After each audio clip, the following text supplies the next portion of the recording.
we're back with a new episode of Wasted, and as you can tell, we are in a different scenery at the moment. So if you hear any background noises, that's you know why. you know why, we're in the park. So did you follow any of the tips that we spoke about last pod? You know what, I did actually, because I always use a fast charger on my phone, because I just have like the bigger one plugged in next to my bed.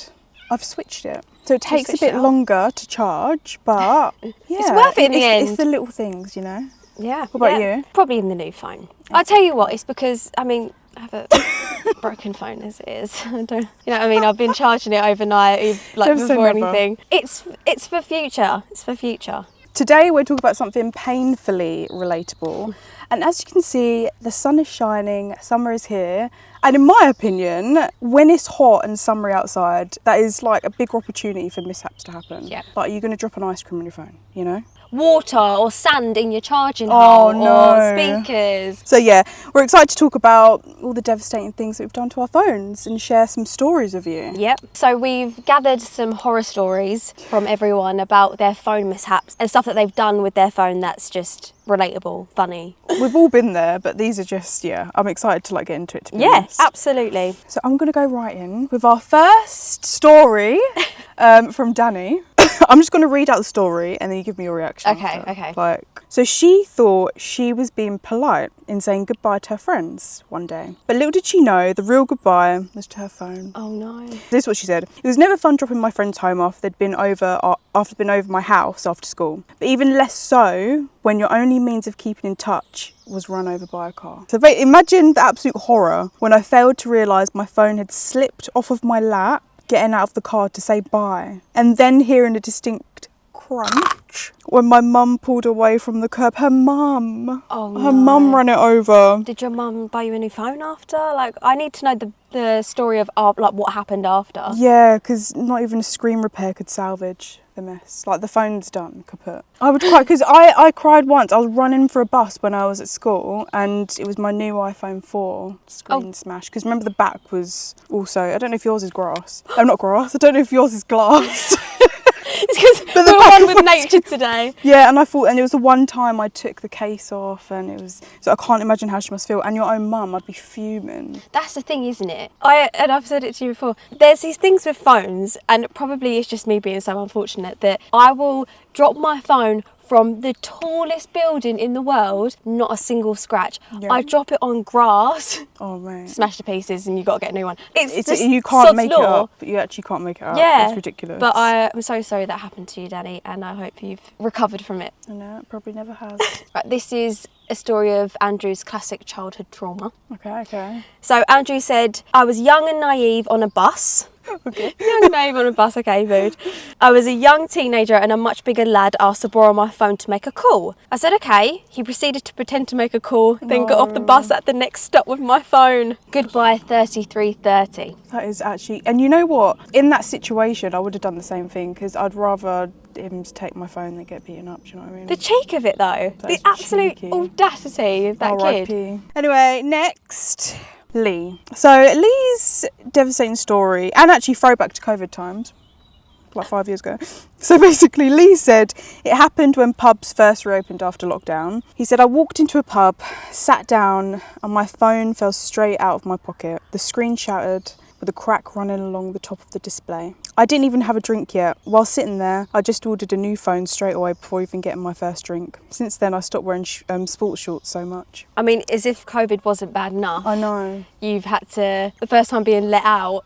Right. That's awful, yeah. And that probably took ages to even like arrive. I remember being in a Wetherspoons. Yeah. And I was very drunk at this point. And I went upstairs, because you know Wetherspoons toilets, you've got to climb Mount Everest to get to a toilet. It's like in a Wetherspoons. manor house. Yeah, it's so bad. Get up there and I forget that my phone is in my jeans back pocket. So I've got to pull my trousers down. It's all I heard was, but me just being absolutely as a parrot. Just went down We've got to, grabbed it, and I ran downstairs. I didn't even wait at that point. No. I ran downstairs and I was like, and There's just water dripping all down my Oh, no, Courtney, you're disgusting. So if that's a horror story, there you go. I put my hand down I don't the actually know Wetherspoons what's toilet. worse. Probably that. The lengths I'd go to save my phone. But I'd probably do the same. You can't leave it in there. Yeah, couldn't let that get wasted. I was going to say you could just put tissue and then pick it up, but then you'd have soggy tissue and, you know. Anyway, I don't think that... moving on. Yeah, So Antonia gets a Nokia N97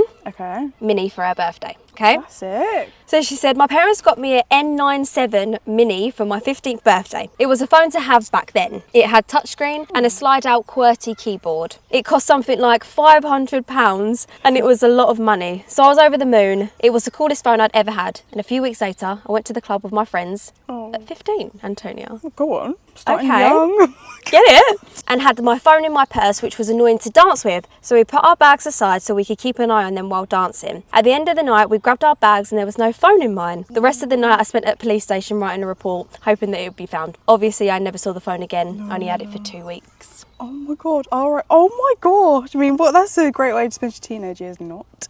My husband, on his 25th birthday, it happened to him. He was in a club, lost his phone, but his sister got up in a table and was just like, right, everyone stop. Taking action. Yeah, lights on. No one's leaving the club until you find the phone. Found the phone. Did someone have it? I think someone took it and then obviously took out their bag, just chucked it on the floor or the side or something. I know, cheeky. Oh, wow. That makes me feel sick. I feel like we've all been there where you think, oh my gosh, I've lost my phone. Your heart just falls out your backside and you don't know what to say, you don't know what to do. Nothing matters if I cannot feel my phone. That's it. Then you feel stupid after. Yeah, you're like, yeah, thanks guys. Just had to go at everyone. Falling out of my mum, my dad, everyone, homeless, and I've got my phone in my pocket the whole time. We spend a lot of money on them, so they're like our babies. Yeah, unless you want to like take out a small loan, we're finding the phone. That's it. That's why you just got to look after them as well. Yeah, no. To get back on subject, like you just got to look after them because they cost so much and they're your life. They're your babies. This one is just go on. You just have common sense.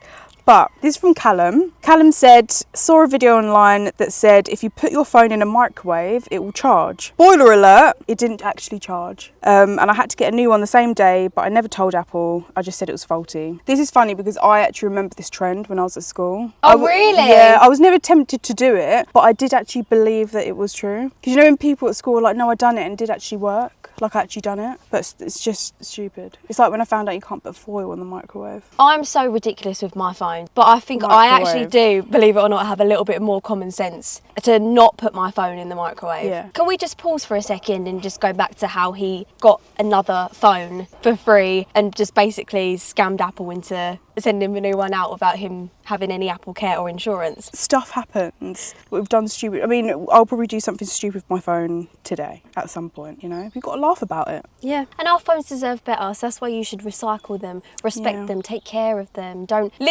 overheat them and put them in a microwave. That is the pinpoint of this video now. But if you've got any like funny stories like that, then we would actually love to hear them because it's just funny. Yeah, we like to laugh. DM us any horror stories that you've had of any of your tech. Doesn't have to be your phone, could be anything. Yeah, because we've only heard like stories from phones. I wonder if you had something with like maybe AirPods, your Apple Watch or something like that. Toilet. Yeah. Oh my god. So just like always, like, subscribe, comment, and we will see you next time on the next episode of Wasted. Thanks for watching. See you next time. Bye.